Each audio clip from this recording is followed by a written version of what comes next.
Viewers, आज हम बात करेंगे नज़ला, ज़ुकाम, सीने की जकड़न, खांसी और बलगम के बारे में और ऐसे मसलों के बारे में जो आजकल हमारी ज़िंदगी में शामिल हो चुके हैं।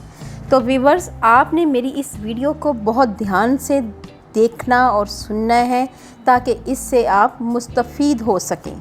अस्सलामुअलैकुम, मैं हूँ रुबीना और आप देख रहे हैं Rubina Ashraf food and health secret. Video शुरू करने से पहले आप मेरे दूसरे चैनल डॉक्टर निमराज गलोर को ज़रूर सब्सक्राइब करें। इसका लिंक मैं डिस्क्रिप्शन बॉक्स में दे दूंगी। व्यूवर्स, सर्दी के मौसम में या गर्मी के मौसम में छाती का जकड़ जाना, खांसी का होना और बलगम का पैदा होना एक आम सी बात हो गई है।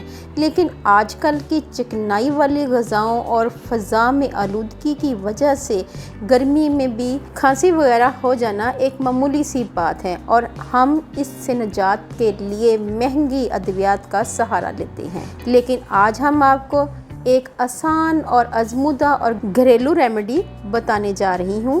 व्यूवर्स, ये रेमेडी हमारी बहुत ही आजमूदा है। इस रेमेडी को आप खुद घर में ही तैयार करें और इस कफ सिरप को तैयार करना नहायत ही आसान है। इसके लिए चंद दिन के मसलसल इस्तेमाल करने से आपको खांसी और बलगम, नज़ला, ज़ुकाम और सीने की जकड़न वगैरह से निजात हासिल कर सकते हैं। इस रेमेडी को बनाने के लिए जिन चीज़ों की ज़रूरत है वो हमारे किचन में आसानी से मिल जाएंगी। इसके लिए चाहिए आपको खालिस शहद 20 ग्राम, खालिस जैतून का तेल 10 ग्राम और नींबू का रस 1 खाने का चमचा। व्यूवर्स, इन तमाम अज्जा को सॉस पैन में हल्की आंच पर 5 मिनट तक पकाएं और साथ साथ चमचा चलाते रहें ताकि तमाम अज्जा अच्छी तरह यकजान होकर एक सिरप की शक्ल अख्तियार कर लें।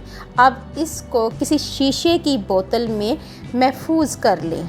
व्यूवर्स, आपने 1 चाय का चमचा दिन में 3 बार इस्तेमाल करें। आपने 1 साल के बच्चे को ये शरबत नहीं देना।